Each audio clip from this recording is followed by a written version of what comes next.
ಅಸ್ಸಲಾಮು ಅಲೈಕುಂ.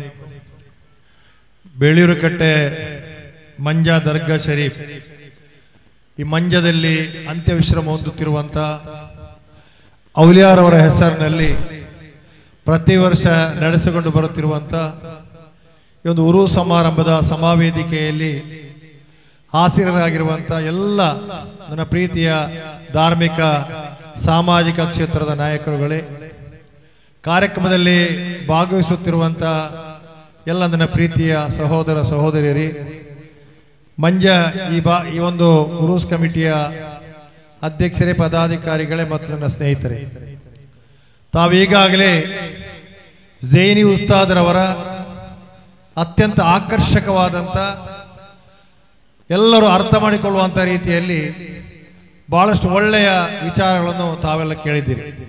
ಇನ್ನು ಮುಂದೆ ಕಳಸ ಉಸ್ತಾದರವರ ಅತ್ಯಂತ ಆಕರ್ಷಕವಾದಂಥ ಪರಿಣಾಮಕಾರಿಯಾದಂಥ ಮಾತನ್ನು ಕೇಳಲಿಕ್ಕೆ ಆಸಕ್ತಿ ಇರುವಂಥ ಒಂದು ಸಂದರ್ಭದಲ್ಲಿ ನನ್ನ ಮಾತಿಗೆ ವಿಶೇಷವಾದಂಥ ಅರ್ಥ ಇಲ್ಲ ಅಂತ ತಿಳ್ಕೊಂಡು ಕರ್ತವ್ಯದ ದೃಷ್ಟಿಯಲ್ಲಿ ಒಂದೆರಡು ವಿಚಾರಗಳು ಮಾತ್ರ ಪ್ರಸ್ತಾಪ ಪಡಲಿಕ್ಕೆ ಇಚ್ಛೆ ಪಡ್ತಾ ಇದೆ. ಇದು ಬೇಳೂರುಕಟ್ಟೆ ಮಂಜ ಇಲ್ಲಿ ಅಂತ್ಯವಿಶ್ರಮ ಹೊಂದುತ್ತಿರೋ ಔಲಿಯಾರವರು ಕೇವಲ ಮುಸಲ್ಮಾನ ಸಮುದಾಯದ ಬಂಧುಗಳ ಸಮಸ್ಯೆಗಳಿಗೆ ಪರಿಹಾರ ಮಾಡಿದಂಥ ವಿಚಾರಗಳಲ್ಲ. ನಾನು ತಿಳ್ಕೊಂಡಂತೆ ಎಲ್ಲ ಜಾತಿಯ ಧರ್ಮದ ವರ್ಗದ ಜನರು ಅವರಿಗಿರುವಂತಹ ಸಮಸ್ಯೆಗಳನ್ನು ವೈಯಕ್ತಿಕವಾಗಿ ಇಲ್ಲಿ ಬಂದು ಇವತ್ತು ಬೇರೆ ಬೇರೆ ರೀತಿಯಲ್ಲಿ ಹರಕೆಗಳನ್ನು ಕೊಟ್ಟು ಪ್ರಾರ್ಥನೆ ಮಾಡಿ ಹೋದಂಥ ಸಂದರ್ಭದಲ್ಲಿ ಅದಕ್ಕೆ ಪರಿಹಾರವನ್ನು ಕೊಟ್ಟಂತ ಅನೇಕ ನಿದರ್ಶನಗಳು ನಮ್ಮ ಮುಂದೆ ಇದೆ ಎಂಬುದನ್ನು ಈ ಸಂದರ್ಭದಲ್ಲಿ ನಾನು ಹೇಳಿಕೆ ಇಚ್ಛೆ ಪಡ್ತಾ ಇದ್ದೆ. ಯಾಕೆಂದು ಉಲ್ಲೇಖ ಮಾಡ್ತಾ ಇದೆ ಅಂತ ಹೇಳಿದ್ರೆ, ನಾವು ಹೋಗುವಾಗ ಬರುವಾಗ ಕಾಣ್ತಾ ಇದ್ದೇವೆ, ಬಹಳ ಸಣ್ಣ ಪ್ರಾಯದಿಂದಲೇ ನಮಗೆ ತಿಳಿದಿರುವಂಥ ವಿಚಾರ, ಬೇರೆ ಬೇರೆ ಜಾತಿಯವರು ಕೂಡ ಬಂದು ಇಲ್ಲಿ ಹರಕೆಯನ್ನು ಹಾಕಿ ಹೋಗುವಂಥ ದೃಶ್ಯವನ್ನು ನಾವು ಕಣ್ಣಾರೆ ಕಂಡಿದ್ದೇವೆ ಮಾತನ್ನು ಕೂಡ ಈ ಸಂದರ್ಭದಲ್ಲಿ ನಾನು ಪ್ರಸ್ತಾಪ ಪಡಲಿಕ್ಕೆ ಇಚ್ಛೆ ಪಡ್ತಾ ಇದೆ. ಆದ್ದರಿಂದ ಇವತ್ತು ಮಳೆಯ ಒಂದು ಕಾರಣದಿಂದ ಸ್ವಲ್ಪ ಜನ ಕಡಿಮೆ ಆದರೂ ಕೂಡ ಪ್ರತಿ ವರ್ಷ ಕೂಡ ಈ ಒಂದು ಮಂಜದಲ್ಲಿ ಬಹಳ ಸಂಭ್ರಮದ ಉರೂಸ್ ಕಾರ್ಯಕ್ರಮ ಖಂಡಿತವಾಗಿ ನಡೀತಾ ಇದೆ. ಅದು ನಮಗೆಲ್ಲರಿಗೂ ಅಭಿಮಾನದ ವಿಚಾರ ಮಾತನ್ನು ಈ ಸಂದರ್ಭದಲ್ಲಿ ಹೇಳಿಕೆ ಇಚ್ಛೆ ಪಡ್ತಾ ಇದೆ. ಒಂದು ಮಾತು ಹೇಳ್ತಾ ಇದ್ದೇನೆ, ನಾವು ಉರೂಸ್ ಸಮಾರಂಭ ಝೈನಿ ಉಸ್ತಾದ್ ಹೇಳಿದ ರೀತಿಯಲ್ಲಿ ಯಾವುದೇ ಕಾರಣಕ್ಕೋಸ್ಕರ ಎಲ್ಲಿಯೂ ಕೂಡ ನಿಲ್ಲಿಸುವಂತ ವಿಚಾರಗಳು ಆಗಬಾರದು. ಯಾಕೆ ಅಂತ ಹೇಳಿದ್ರೆ, ಆಧುನಿಕ ಈ ಒಂದು ವ್ಯವಸ್ಥೆಯಲ್ಲಿ ಇವತ್ತು ಉರೂಸಿನ ಬಗ್ಗೆ, ಬೇರೆ ಬೇರೆ ಧಾರ್ಮಿಕ ವಿಚಾರಗಳ ಬಗ್ಗೆ ಬೇರೆ ಬೇರೆ ರೀತಿಯಲ್ಲಿ ಅವರದೇ ಆದಂಥ ರೀತಿಯ ಅಪಸ್ವರಗಳನ್ನು ಮಾತಾಡುವಂಥ ಒಂದು ಸಮುದಾಯದ ಬಗ್ಗೆ ನಾವು ಇವತ್ತು ಇದ್ದೇವೆ. ಯಾಕೆ ಅಂತ ಹೇಳಿದ್ರೆ, ಉರೂಸು ಬೇಕಾ, ಮೌಲೂದ್ ಬೇಕಾ, ಬದ್ರ ಮೌಲೂದ್ ಬೇಕಾ, ಅದು ಬೇಕಾ, ಇದು ಬೇಕಾ ಅಂತ ಕೇಳುವಂತ ಒಂದು ಸಾಮಾಜಿಕ ವ್ಯವಸ್ಥೆಯ ಮಧ್ಯದಲ್ಲಿ ನಾವಿವತ್ತು ಜೀವನ ಮಾಡುವಂತ ಸಂದರ್ಭದಲ್ಲಿ ನಾವೆಲ್ಲರೂ ಕೂಡ ಅಹ್ಲುಸ್ ಸುನ್ನತ್ ವಲ್ ಜಮಾಅತಿನ ಆದರ್ಶಗಳನ್ನು ಎತ್ತಿ ಹಿಡಿಯುವುದರ ಮುಖಾಂತರ ಉರೂಸಿನ ಕಾರ್ಯಕ್ರಮ ಇರಬಹುದು, ಬೇರೆ ಬೇರೆ ಧಾರ್ಮಿಕ ಕಾರ್ಯಕ್ರಮಗಳಿಗೆ ಹೆಚ್ಚಿನ ಮಹತ್ವವನ್ನು ಕೊಡಬೇಕಾದಂತ ಅವಶ್ಯಕತೆ ಇದೆ. ಯಾಕಂತ ಹೇಳಿದ್ರೆ, ನಮ್ಮ ಯುವ ಪೀಳಿಗೆಯನ್ನು ಯಾವ ಕಾರಣಕ್ಕೋಸ್ಕರ ಕೂಡ ಸುನ್ನತ್ ಜಮಾಅತಿನಿಂದ ಬೇರೆ ವಿಚಾರಗಳಿಗೆ ಅವರ ಗಮನವನ್ನು ಕೊಡದಂತ ರೀತಿಯಲ್ಲಿ ನಾವು ಇವತ್ತು ಮಾಡಬೇಕಾದರೆ ಇಂದಿನ ಉರೂಸಿನ ಕಾರ್ಯಕ್ರಮಗಳು, ಧಾರ್ಮಿಕ ಕಾರ್ಯಕ್ರಮಗಳು, ಮತಪ್ರಭಾಷಣದ ಕಾರ್ಯಕ್ರಮಗಳು ಅತ್ಯಂತ ಅವಶ್ಯಕತೆ ಮತ್ತು ಅನಿವಾರ್ಯತೆ ಇದೆ ಮಾತನ್ನು ಕೂಡ ಈ ಸಂದರ್ಭದಲ್ಲಿ ಹೇಳಿಕೆ ಇಚ್ಛೆ ಪಡ್ತಾ ಇದೆ. ಬಹುಶಃ ಮಂಜ ನಮಗೆಲ್ಲರಿಗೂ ಇವತ್ತು ನಮ್ಮ ವೇದಿಕೆಯಲ್ಲಿ ನಮ್ಮ ಊರಿನವರ ಜಮಾತರ ನಾವೆಲ್ಲ ಇದ್ದೇವೆ.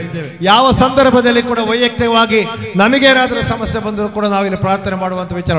ನಾನು 3 ಸಲ ಜಿಲ್ಲಾ ಪಂಚಾಯತ್ಗೆ ಸ್ಪರ್ಧೆ ಮಾಡಿದಾಗ ನಮ್ಮ ಬೇರೆ ಬೇರೆ ಕಡೆ ಹೋಗಿ ಪ್ರಾರ್ಥನೆ ಮಾಡುವಂತ ಸಂದರ್ಭದಲ್ಲಿ ಮಂಜದಲ್ಲಿ ಕೂಡ ಬಂದು ದುವಾ ಮಾಡಿದಂತ, ಪ್ರಾರ್ಥನೆ ಮಾಡಿದಂತ ನೆನಪು ಖಂಡಿತವಾಗಿ ನನಗೆ ಆಗಿದೆ.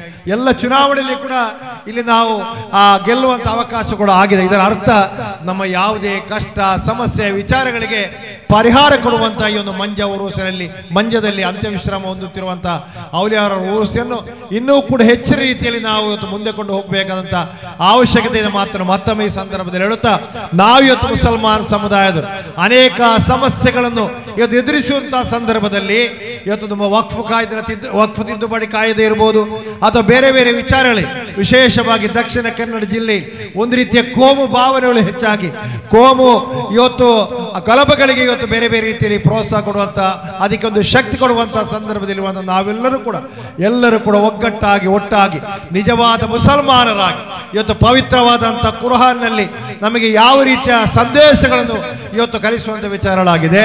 ನಬಿ ಕರೀಂ ಸಲ್ಲಲ್ಲಾಹು ಅಲೈಹಿ ವಸಲ್ಲಮ ತಂಗಳರವರ ಸಂದೇಶಗಳೇನು, ಆ ಎಲ್ಲ ವಿಚಾರ ನಮ್ಮ ಜೀವನದಲ್ಲಿ ಅಳವಡಿಸಿಕೊಂಡು ನಿಜವಾದ ಮುಸಲ್ಮಾನನಾಗಿ, ನಿಜವಾದ ಭಾರತೀಯನಾಗಿ, ನಿಜವಾದ ಭಾರತೀಯ ಮುಸಲ್ಮಾನನಾಗಿ ಈ ಸಮಾಜದಲ್ಲಿ ಜೀವನ ಮಾಡುವುದರ ಮುಖಾಂತರ ಒಂದು ಮಾದರಿಯಾದಂತಹ ಸಮಾಜವನ್ನು ಕಟ್ಟುವಂಥ ಕೆಲಸವನ್ನು ನಾವು ನೀವೆಲ್ಲರೂ ಕೂಡ ಮುಂದಿನಲ್ಲಿ ಮಾಡಬೇಕಾಗಿದೆ. ಅದು ನಮ್ಮ ಕರ್ತವ್ಯ ಅಂತ ತಿಳ್ಕೊಂಡು ಹೆಚ್ಚೇನು ನಾನು ಮಾತಾಡಲಿಕ್ಕೆ ಹೋಗದೆ, ಇವತ್ತು ಗೌಸ ಯೂಸುಫ್ರವರ ಬಗ್ಗೆ ನಮ್ಮ ಜೈನಿ ಉಸ್ತಾದರ ಪ್ರಸ್ತಾವ.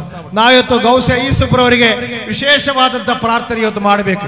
ಯಾಕೆ ಅಂತೇಳಿದ್ರೆ ಯಾವ ಸಂದರ್ಭದಲ್ಲಿ ಕೂಡ, ಯಾವ ಕಷ್ಟ ಸಹ ಆ ಒಂದು ಪರಿಸ್ಥಿತಿಯಲ್ಲಿ ಕೂಡ ಮಂಜದ ಈ ಒಂದು ಮದ್ರಸೆ ಇರ್ಬೋದು, ಮಸೀದಿ ಇರ್ಬೋದು, ಅಥವಾ ದರ್ಗದ ಕಾರ್ಯಕ್ರಮ ಇರ್ಬೋದು, ಒಂದು ರೀತಿಯ ತ್ಯಾಗ ಮನೋಭಾವನೆಯಿಂದ ನನಗೆ ಇದರಲ್ಲಿ ಏನಾಗ್ತದೆ ಎಂಬ ವಿಚಾರ ಬದಿಗೊತ್ತು ಇಲ್ಲಿ ನಾನೇನು ಮಾಡಬೇಕು ಆ ಒಂದು ವಿಚಾರವನ್ನು ಮನಸ್ಸಿನಲ್ಲಿಟ್ಟುಕೊಂಡು ಬಹಳಷ್ಟು ಕಷ್ಟದಿಂದ ಯಾವುದೇ ಸಮಸ್ಯೆಗಳು ಬಂದಾಗ ಕೂಡ ಅದನ್ನು ಇವತ್ತು ಧೈರ್ಯದಿಂದ ಈ ಒಂದು ಉರು ಸಮಾರಂಭ ಇರ್ಬೋದು, ಬೇರೆ ಬೇರೆ ಕಾರ್ಯಕ್ರಮ ಹಮ್ಮಿಕೊಳ್ಳುವಂಥ ಗೌಸ ಯೂಸುಫ್ರವರಿಗೆ ನಾನು ಅಭಿನಂದನೆ ಸಲ್ಲಿಸುವ ಒಟ್ಟಿಗೆ ಅವರಿಗೆ ನಾವೆಲ್ಲರೂ ಕೂಡ ಪ್ರಾರ್ಥನೆ ಮಾಡಿ ಮುಂದಿನ ದಿನಗಳಲ್ಲಿ ಗೌಸ ಯೂಸುಫ್ರವರಿಗೆ ಇನ್ನೂ ಕೂಡ ಎಲ್ಲ ರೀತಿಯ ಶಕ್ತಿ, ಅದರೊಟ್ಟಿಗೆ ಆರ್ಥಿಕ ಶಕ್ತಿಯನ್ನು ಕೂಡ ಅಲ್ಲಾಹ್ ಕೊಡ್ಲಿ ಅಂತ ಪ್ರಾರ್ಥನೆ ಮಾಡಬೇಕೆಂಬ ಮನವಿಯನ್ನು ನಿಮ್ಮೆಲ್ಲರಿಗೂ ನಾನು ಮಾಡುತ್ತಾ ಒಂದು ಒಳ್ಳೆಯ ಕಾರ್ಯಕ್ರಮದ ಎರಡು ಮಾತಾಡಲಿಕ್ಕೆ ಅವಕಾಶ ಮಾಡಿಕೊಟ್ಟಂತ ಎಲ್ಲರಿಗೂ ವಂದಿಸುತ್ತಾ ನಾನು ಮಾತನ್ನು ಮುಗಿಸ್ತಾ ಇದ್ದೇನೆ. ಅಸ್ಸಲಾಮು ಅಲೈಕುಂ.